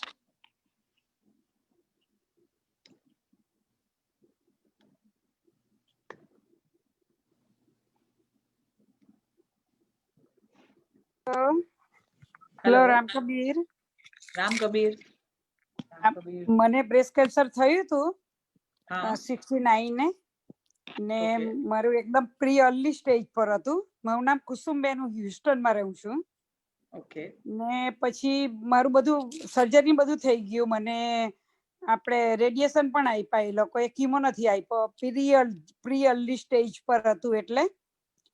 ને પછી મને બધું સારું છે, અત્યારે કઈ વાંધો નથી. 3 વર્ષ થઈ ગયા. પણ એ લોકોએ મને કઈ આ 5 વર્ષની દવા લેવાની કહી છે. એનું સ્પેલિંગ હું તમને કરું છું. ANASTROZOLE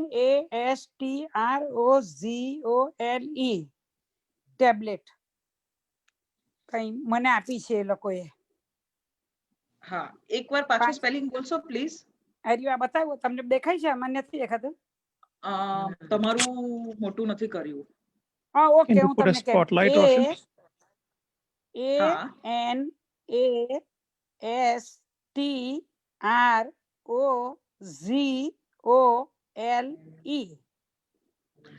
હા 5 વર્ષની મને આપી છે એ લોકોએ. હા શ્યોર શ્યોર, એ બરાબર જ છે.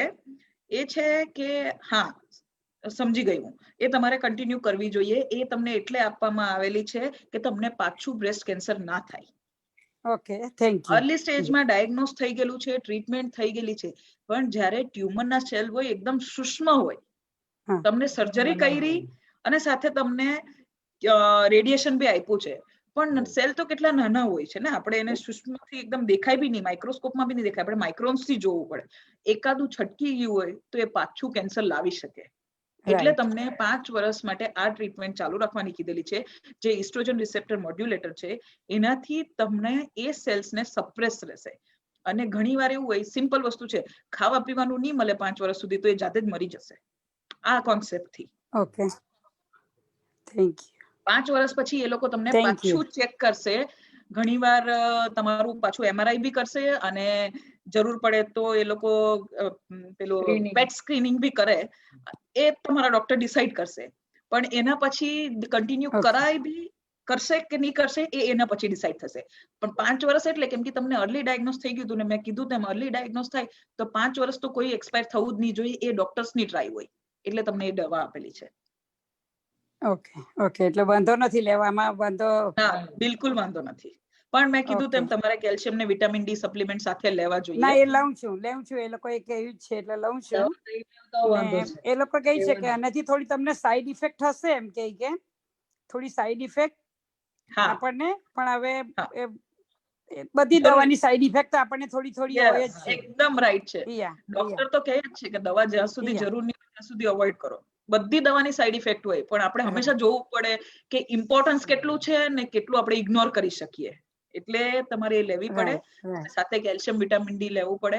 આ દવાથી તમને થોડુંક રિસ્ક વધે ફ્રેક્ચરનું ને હાડકા પોલા થવાનું, એટલે તમને વિટામિન ડી ને કેલ્શિયમ તેની પણ મને એ લોકો 6 મંથે એક ઇન્જેક્શન આપે છે. યસ, હાડકા પેલા આપણા સોફ્ટ થઈ જાય એ માટે. યસ યસ, એ વિટામિન ડી ના ઇન્જેક્શન્સ આપે, તે જરૂરી છે. Thank you. બહુ સરસ તમે અમને બધાને સમજાવ્યું ને ગુજરાતીમાં સમજાવ્યું, એટલે બધાને સરસ રીતે અનુભવ થશે બધાને. Thank you very much. Thank you. તમારી કાળજી રાખો. કાળજી રાખજો ને દવા રેગ્યુલર લેજો. હા, regular. Thank you. Ram Kabir, 2 શબ્દો મારે કહેવા છે. રીટાબેન, કોઈ શબ્દો નથી મારી પાસે તમારા માટે.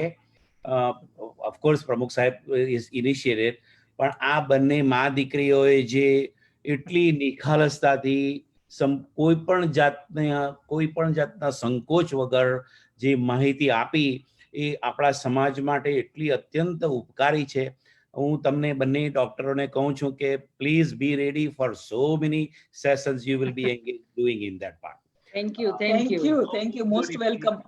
So beautifully done. તમે એટલું સરસ નેરેટ કર્યું છે, એક્સ્ટ્રીમલી સિમ્પ્લિફાઈડ વર્ડ્સ ની અંદર.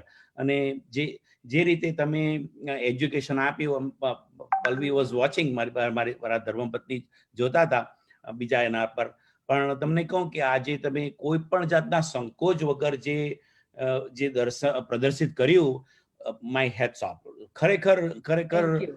I'm very, being a male, I'm watching it and I'm saying something કે આ પ્રકારનું માર્ગદર્શન, આ પ્રકારની માહિતીઓ જ્યારે આપણે સમાજને પૂરી પાડીએ.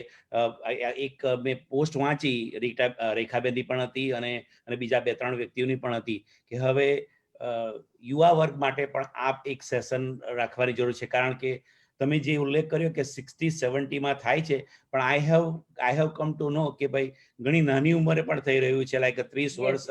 તો એના પર પણ થોડો પ્રકાશ પાડો કે વોટ ઇઝ ધ રીઝન. તમે ઉલ્લેખ કર્યો કે કદાચ ભોજન is one of the part, અને અમેરિકનની અંદર જે તમે જોયું કે હાઈએસ્ટ લેવલ ઉપર છે, તો is there a beef or something that need to be addressed here? Because આ ફક્ત આપણા ભક્ત સમાજ કે એશિયન આપણે ગુજરાતીઓ માટે પૂરતું નથી મર્યાદિત, પરંતુ બીજાને પણ કઈ પ્રકારે માર્ગદર્શન આપી શકાય એ માટે થોડા પ્રયત્નો કરશો. સો I will keep you posted through Jeetubai, our president સાહેબ, કે અને Ritaben of course, to be ready for few more sessions. Okay, I'll tell you that. Sure. Most welcome. So, it's extremely beautiful and to the point, to the precise, in an absolute way possible. Thank you so much, Ram Kabir. Thank you. Thank you, Naresh bhai. Are there more questions for doctors? વિના સંકોચે આપ સવાલ પૂછી શકો છો. Ram Kabir, very nice session, Ram Dr. Kabir. Alsesha, Dr. વર્ષાબેન.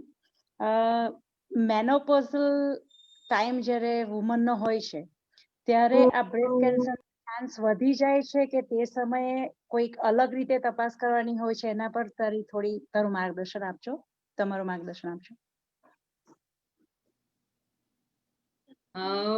જેમ ઉંમર વધે એમ કેન્સરના ચાન્સીસ તો વધતા જ હોય છે. એટલે એલસીસીએ તમને જણાવ્યું કે અમુક ઉંમર પછી તો રેગ્યુલર ચેકઅપ, કે એનું સ્ક્રીનિંગ અને એનું મેડિકલ ચેકઅપ, તમે પોતાનું સેલ્ફ એક્ઝામિનેશન પર એમ્ફેસિસ કરો, અને મેડિકલ ચેકઅપ તો દર વર્ષે તમારું મેમોગ્રાફી, મેમોસોનોગ્રાફી કે MRI જરૂરી હોય તો એ બધી તપાસ કરાવવી જરૂરી છે. મેનોપોઝમાં જે હોર્મોનલ ચેન્જીસ આપણા જે હોય એ અમુક આપણા હોર્મોન્સ જ પૂરા થઈ ગયેલા હોય, એટલે બીજી બધી કોમોર્બિડિટીઝ પણ, કેલ્શિયમ ડેફિશિયન્સી અને બીજી બધી એ આપણામાં પ્રવેશે છે. પણ એને એ કરવા માટે બી બ્રેસ્ટ કેન્સરના ચાન્સીસ એની જોડે રિલેટેડ નથી, છતાં પણ કે વિટામિન ડી ની ડેફિશિયન્સી હોય કે આ બધા એના કો ફેક્ટર્સ છે કે આપણે એનું બેલેન્સ રાખવું જોઈએ. એટલે મેનોપોઝમાં પણ કાળજી તો રાખવી જ પડે અને એનું સ્ક્રીનિંગ ચાલુ રાખવું કે કરાવવું જોઈએ. બ્રેસ્ટ કેન્સર થઈ શકે એ તો મેં સ્લાઇડમાં કીધું જ કે લેટ મેનોપોઝ મોર દેન 55 years એનાથી થઈ શકે, પણ એઝ સચ મેનોપોઝ તો બધી જ ફિમેલને થવાનું છે. એ તો યુનિવર્સલ રૂલ છે, એમાં તો કોઈ જેન્ડર કે કોઈ એજ કે કોઈ એક્સેપ્શન જ નથી. એટલે જે બધાને જ લાગે તે આપને લાગશે એના ઉપર એટલે કોઈ રિસર્ચ જ ના થાય. મેનોપોઝ એઝ સચ થી બ્રેસ્ટ કેન્સર ના થાય. બહુ લેટ મેનોપોઝ જો તમને થયું હોય તો એના ચાન્સીસ છે તમને બ્રેસ્ટ કેન્સર થવાના, પણ એ તમારા હાથમાં છે જ નહીં. It is not in your control. એટલે you can not change it, બસ you have to be aware of it. Thank you. બીજું એ વસ્તુ છે કે મેનોપોઝને લીધે બોડીમાં હાર્મોન્સ ઓછા થઈ જાય, એના લીધે બ્રેસ્ટ થોડીક સેગી ને લૂઝ થઈ જાય. It is good. જો તમને કઈ ગાંઠ હશે કે કઈ હશે તો તેમાં ઇઝીલી ખબર પડી જશે એક નોન મેનોપોઝલ વુમેનના કમ્પેરમાં. એ તો બધી ફિમેલને ખબર જ છે મેનોપોઝ પછી આપણે આ ચેન્જીસ આવતા જ છે. એટલે ધીસ કાઇન્ડ ઓફ ઇઝી બનાવી દે તમને કઈ બી એબનોર્માલિટી ડાયગ્નોસ કરવા માટે, સેલ્ફ ડાયગ્નોસ કરવા માટે. ડોક્ટર તો ઓબ્વિયસલી ગમે ત્યારે કરશે જ, પણ તમને ઇઝીલી ખબર પડી જશે. Thank you. ભક્ત સમાજમાં ઘણી બધી બહેનો મેનોપોઝલ ડિપ્રેશન અને આ બધા સ્ટેજમાંથી પાસ થાય છે, એટલે એમને એક માહિતી આપવા માટે મેં તમને આ ક્વેશ્ચન કર્યો કે એ લોકોને ખ્યાલ આવે કે મેનોપોઝમાં જો કોઈ સ્પેસિફિકેશન હોય તો એ રીતે એ લોકો ચેક કરી શકે. રાઈટ? Thank you. મેનોપોઝમાં આ ખાલી બ્રેસ્ટ સિવાય બીજા ઘણા બધા પ્રોબ્લેમ્સ હોય છે કે જે આપણે એને પેલું તો ભૂલી જવાય અને બીજા પ્રોબ્લેમ્સ જ આપણે ફેસ કરતા હોઈએ, એટલે એની સાથે આ પણ એક એમાં આવી જાય.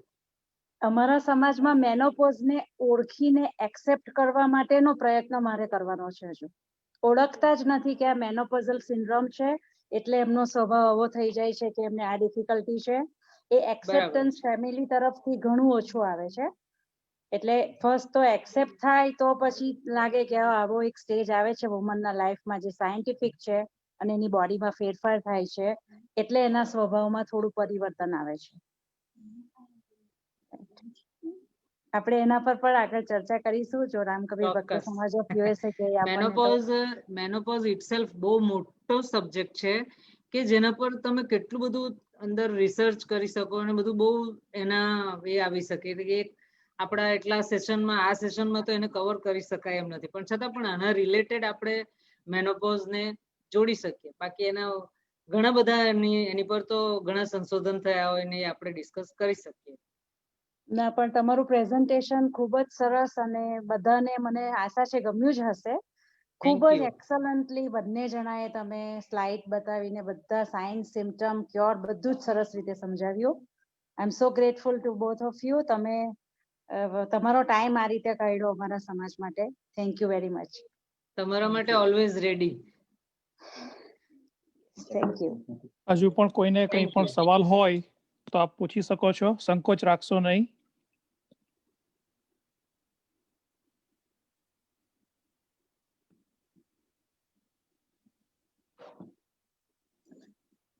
અમે એટલું બધું સમજાવી દીધું કે કોઈ પ્રશ્ન પૂછવાનો ચાન્સ જ નથી, બધું જ આવડી ગયું. આપને ખરેખર પૂછવામાં એ જ હકીકત સંકોચ છે. થતો હોય તો આપ ચેટમાં હા. પણ ક્વેશ્ચન ટાઈપ કરી શકો છો, અમને ટેક્સ્ટ કરી શકો છો. I can uh, ask on your behalf. Ram Kabir, Rekha Ram બોલું કબીર. છું. રામ કબીર.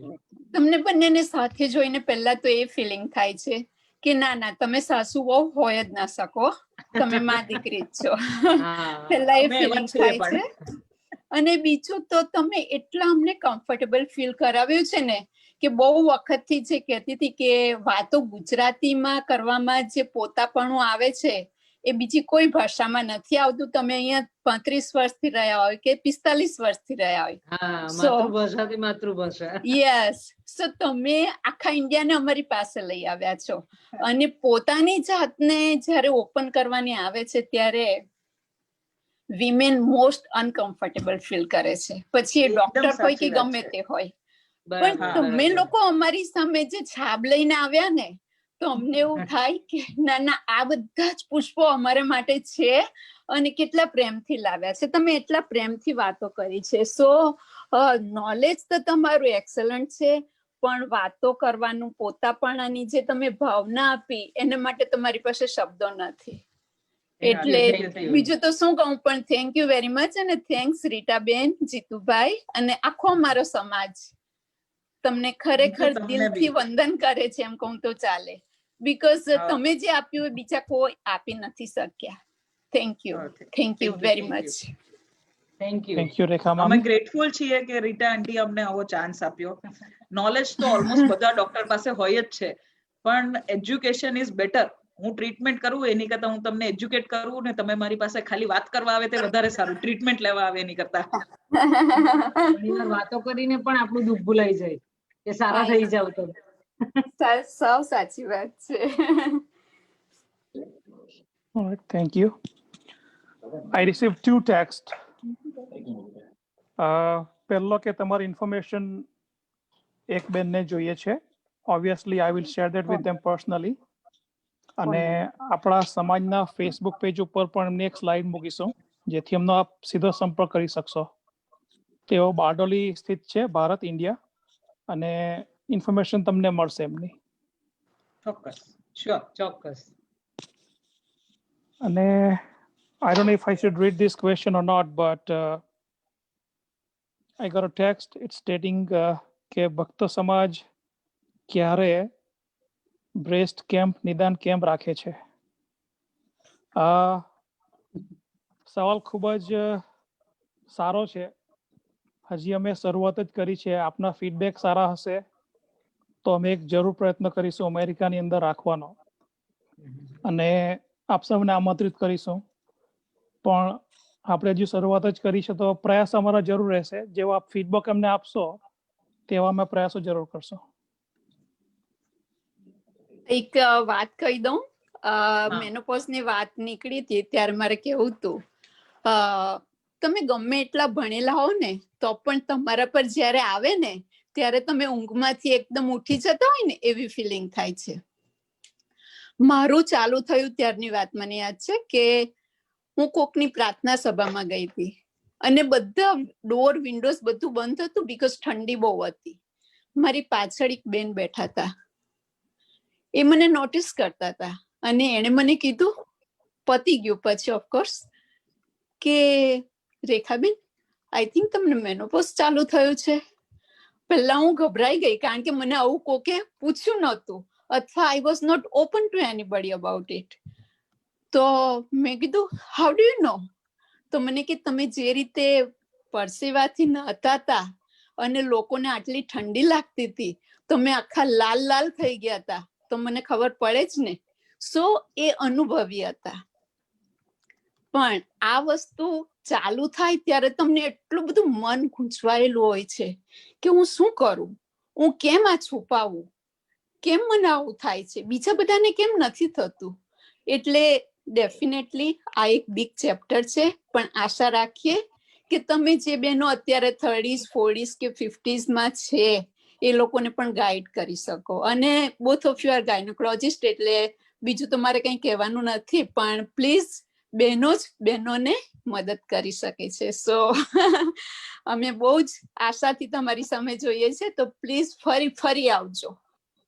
ચોક્કસ. એ થેન્ક બધું યુ રીટા સો આંટી પર મચ. ડિપેન્ડ કરે. ના, રીટા રીટા આંટી તો ફોન કોલ એ લોકો. નહીં, they will do their best. Thank you. There is one more question on chat session. હા, રોશન, હવે go ahead. એક આ મેનોપોઝ વિશે એક માહિતી કે એમાં જ્યારે પણ આ એક ફેમિલીમાં દરેક સ્ત્રી હોય, મોટી થાય, ઉંમર થાય એટલે મેનોપોઝ આવે જ છે.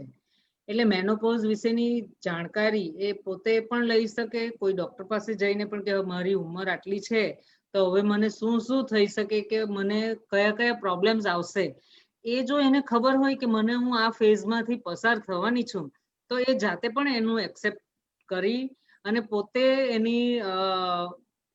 એના માટે એ તૈયારી રાખશે. એટલે અત્યારના આ જે સંજોગો હોય તો એમાં ફેમિલી મેમ્બર્સનો ફાળો ઘણો અગત્યનો છે, જે મેનોપોઝલ વુમન હોય એને સાચવવામાં.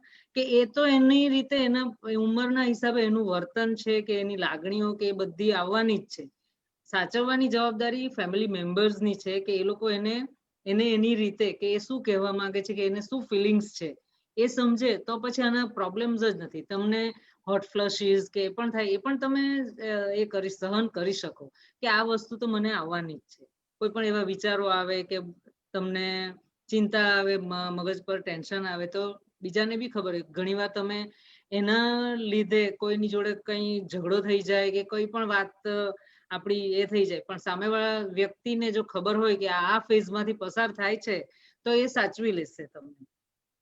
એના જેવું છે કે ફિમેલ પ્રેગ્નેન્ટ હોય તો ફેમિલીને ખબર હોય, હસબન્ડને ખબર હોય, બધાને જ ખબર હોય, બધા એનું ધ્યાન રાખે, કેમ કે દેખાતું છે કે એ પ્રેગ્નેન્ટ છે. મેનોપોઝ દેખાય નહીં, એટલે એની જાણકારી નોટ ઓનલી ફિમેલ, ફેમિલીના બીજા મેમ્બર્સને બી આઈડિયા હોવો જોઈએ કે પ્રોબ્લેમ ચાલુ થયેલો છે. આ મારા ઘરની ફિમેલ અત્યારે મેનોપોઝના ટાઈમથી જતી છે.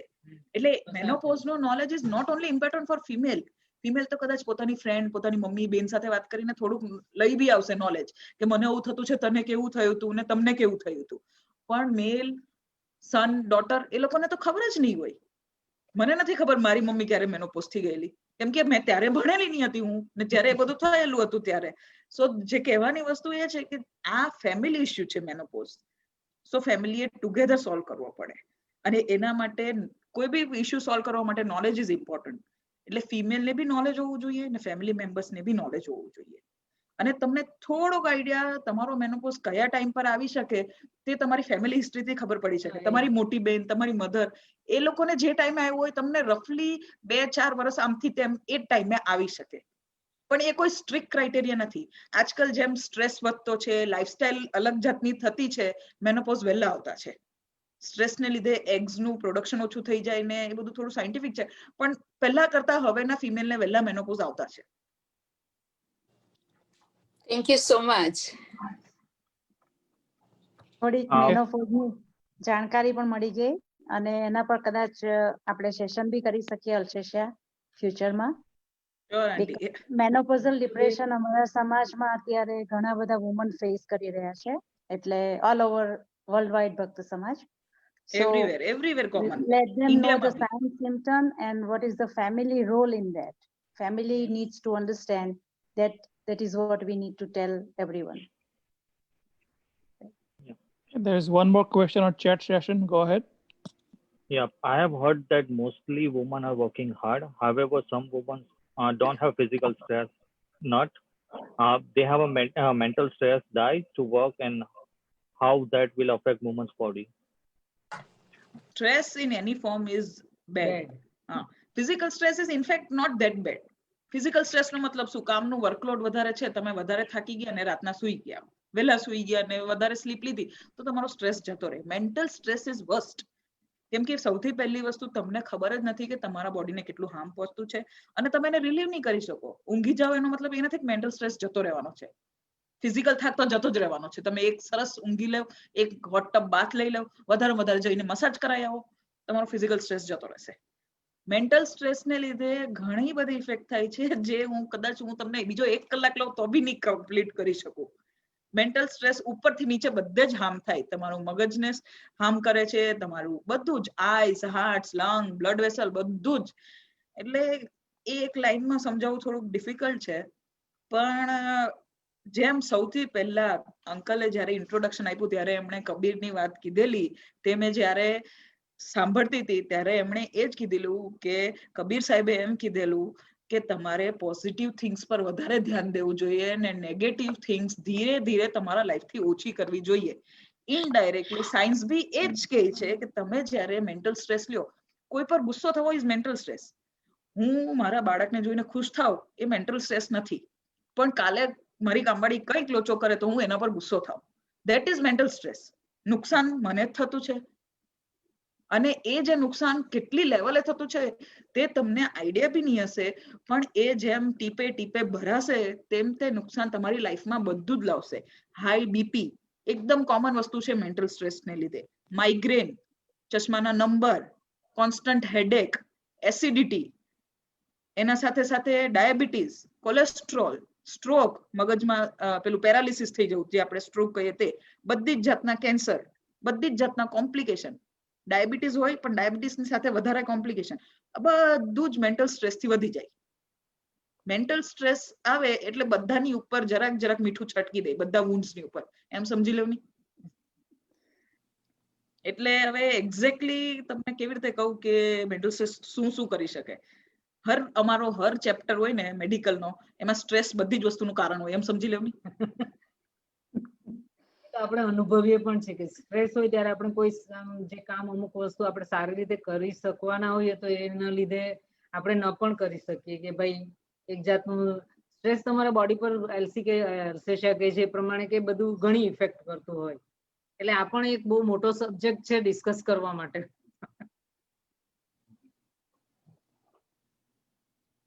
I have one more question on text I just received. How can women seek emotional and family support in such a case like breast cancer or any other cancer? Yeah, see, this is more important. Female should not have to seek the support. કેમ ફેમિલીમાં એકબીજાને support કરવા માટે ફિમેલે she should not need to ask. Obviously ને હસબન્ડને શરદી થઈ હશે તો હું એને પૂછવું પડે કે મને શરદી થયેલી છે તું મારું ધ્યાન રાખજે. બાળક બીમાર હશે તો એની માને પૂછવું પડે કે મમ્મી હું બીમાર છું મારું ધ્યાન રાખજો. તો તમારી વાઈફને કેન્સર થયેલું છે તો એને તમને પૂછવું પડે કે મને કેન્સર થયેલું છે મારું ધ્યાન રાખજો? No, first this should not happen.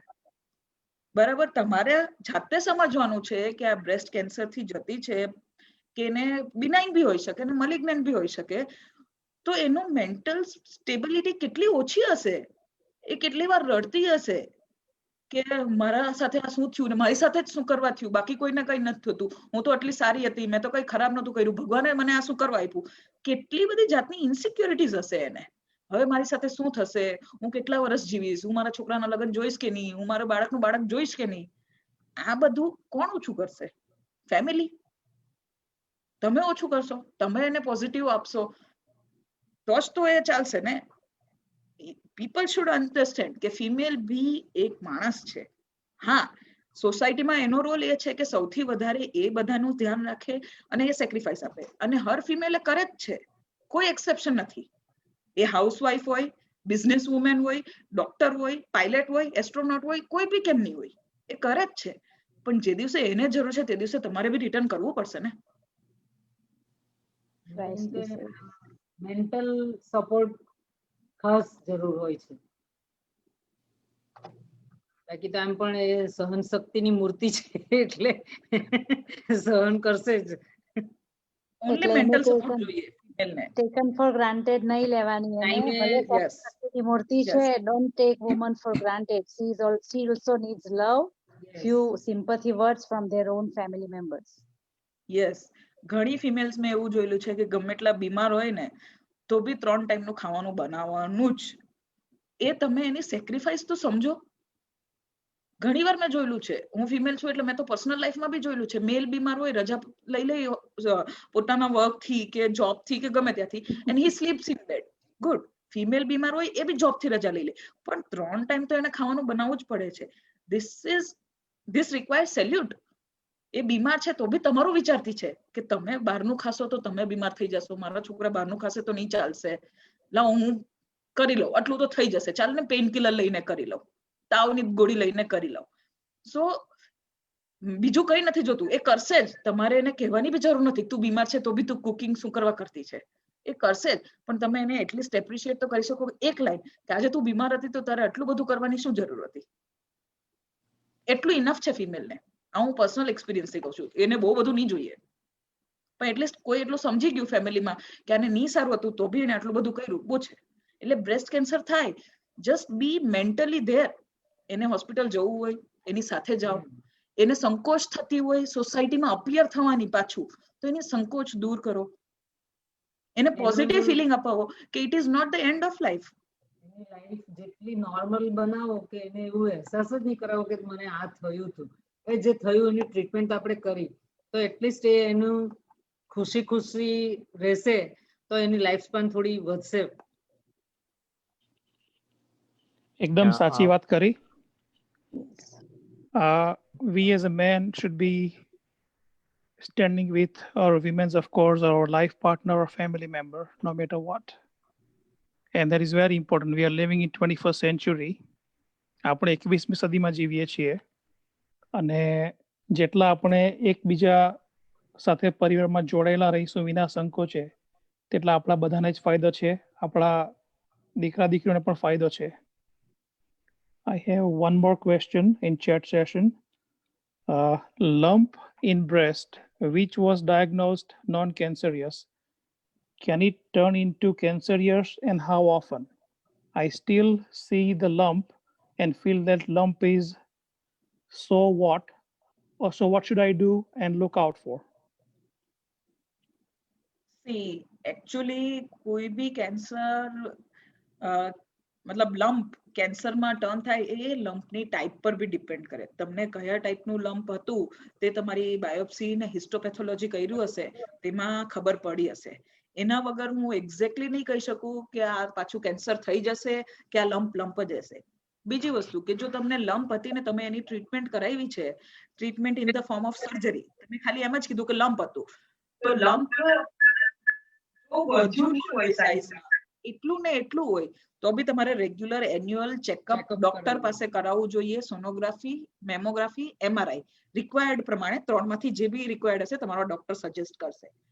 પણ જો લમ્પ વધતું નહીં હોય તો મોસ્ટલી મોસ્ટલી ચાન્સીસ ઓછા છે કે એ કેન્સરસ થાય. હું કન્ફર્મ નહીં કહી શકું ટાઈપ જોયા વગર. હું તમને ફોલ્સ હોપ આપવા નથી માંગતી. અને જો એ લંપ એવું હોય કે જે કેન્સરસમાં કન્વર્ટ થઈ શકતું હોય તો તમને એની સાઇઝ વધશે કે બીજા કોઈ જાતના, મેં જેમ કીધું તેમ ડિસ્ચાર્જ કે સ્કિન ટેક્સચરમાં ફેર એવું કંઈક મળશે કે એ તમને ખબર પડશે કે આ પહેલા કરતા કંઈક અલગ થયું છે અને તમે એના માટે વિજિલન્ટ થશો. બાકી થઈ શકે લંપ હોય તે કેન્સરમાં કન્વર્ટ થઈ શકે, નહીં બી થઈ શકે. એ તમારા લંપ પર જ કમ્પ્લીટલી ડિપેન્ડ કરે.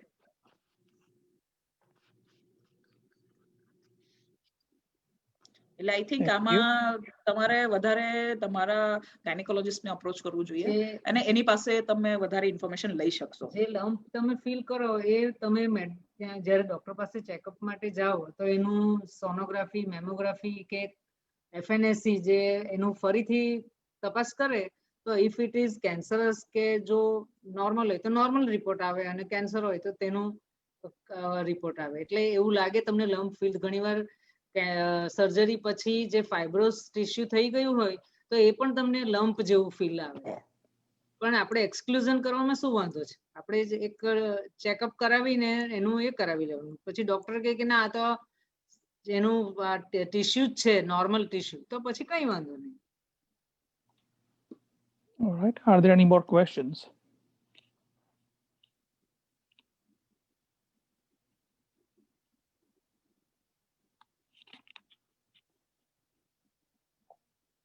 અમને પણ તમારા બધા જોડે વાતો કરવાની ઘણી મજા આવી અને જે થોડું અમને જે નોલેજ છે તે શેર કરવાની પણ અમને તેનાથી આનંદ થયો છે. I think there is no more questions. So, Questions are there. Yeah. any more questions, guys?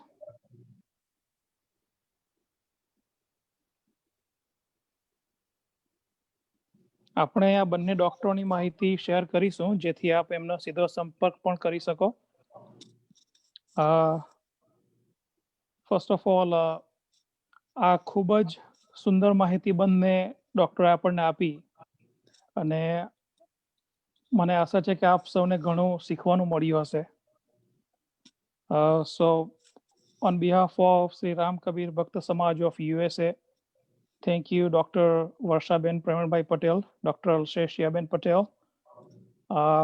We are very much thankful for this live session and for organizing and putting me in touch with you. I want to thank Rita Ben and Dr. Manish Bhai in Bardoli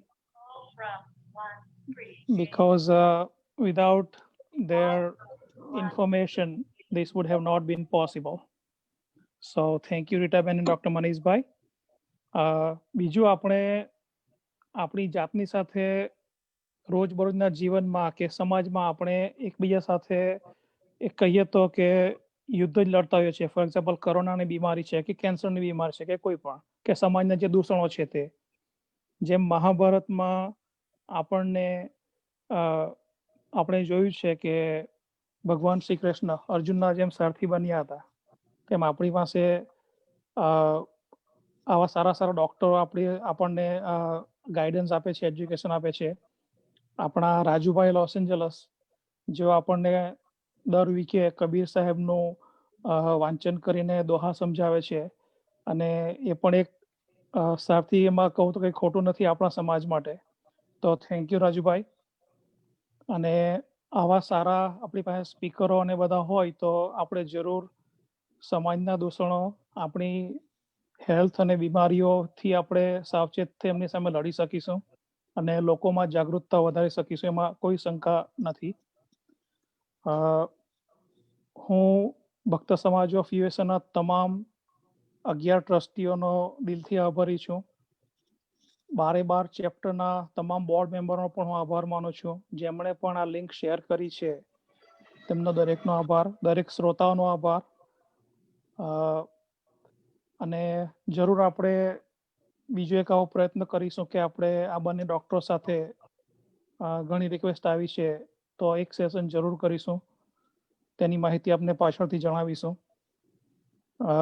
બીજું ખાસ કે આપણે 3 week પહેલા આપણા સમાજના મોભી એવા સ્વર્ગસ્થ દિલીપ કાકા જેને આપણે ગુમાવ્યા છે, તો તેમને આપણે સમાજ વતી શ્રદ્ધાંજલિ આપવા માટે એક સ્પેશિયલ ઝૂમ મીટિંગનું આયોજન કર્યું છે. તેમની માહિતી પણ તમને મોકલીશું. તારીખ અને સમય આપ નોંધી લેજો. સોમવાર 7મી તારીખ સાંજે અમેરિકાના સમયે અને મંગળવારે સવારે ભારતના 7 વાગ્યાના સમયે આપને ઝૂમ લિંક મોકલીશું. Stay connected with our website bhakta.com and our SRBS Facebook page. Once again,